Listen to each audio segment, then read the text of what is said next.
Stop the war, hey.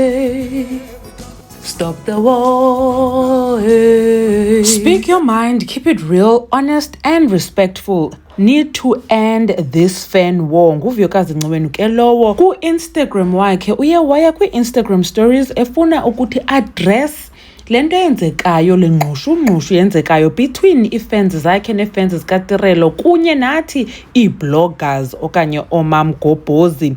Na uvuyokazi ke uye wavula ithuba for abantu ke bathethe malunga nalento siyibonayo ku-social media. Abantu ke babhala ngobhala wabe echaza uvuyokazi ba yena akayithandi yonke lento and ke ngokuyenzwa ngamanina kwamanye amanina. Bakhona ke abachazayo uba enye into evuselela lento kungenxa ye-clips ze-season ephelileyo ezingane zesithembu le yenza abantu ke babe ngolhlobo bangalo. Wathi uvuyokazi kodwa kaloku mna ndagqitha apho kwaye ndandithethile nani. Khona ividiyo eyenzile apha ecela abantu ba bayeke ubhulisha uTirelo apha ku-social media, but ke ngoku uthi ngoku kufuneka ephinde ngoku wazifosa uba aphinde azocela abantu uba bayeke. Hopefully akuzophinda kufuneke uba abuye ayicacise. Wakhona ke omnye oye wabuza uba u-open kwinto yoba angathi co-parent with i-ex yakhe nguMpumelelo Mseleku ke lowo. Waphendula uvuyokazi esithi only God knows but I'm good. Kwakhona ke ababuzayo uba ingaba izinto zirayithi phakathi kwakhe noTirelo. Wathi yena it does not matter,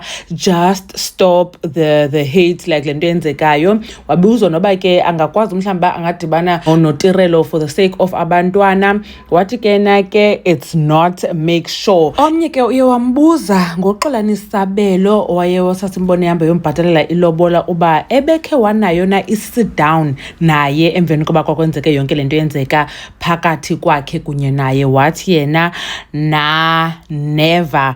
Wathi omnye ke ecebisa uba make sure uba uyadivorsa before uba ube nezinto zakho yabo. Wathi ke uvuyokazi that is all sorted, meaning that yonke into emdibanisa noXolani ilungisekile, akho nto imdibanisa naye, uphumile ebomini bakhe.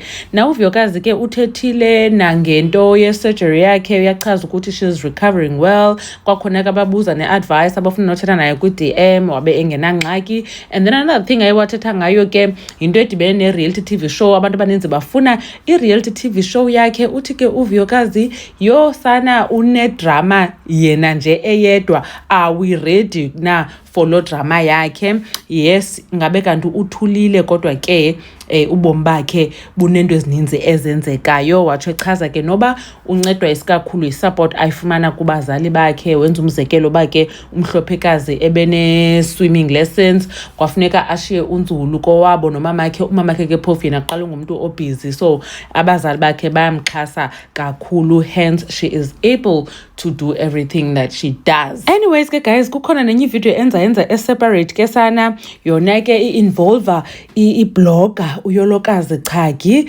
Sizothetha kwivideo elandelayo ngayo ngoba uYolokazi uye wenza nevideo apha ke ku-YouTube eresponda kule nto ithe yenzeka between yena novuyokazi, because uvuyokazi uye wayi-adressa into edibene kunye naye ekubeni koba ke abantu baye bambuza ngaye. Enkosi kakhulu ke ngothini ibukele le video. Bethi nani bakhona into endishileyo nani nawusele nizifundela apha kwezi screenshots ndizidlalayo. Umamgobhozi uyanibona kwivideo elandelayo. Bye.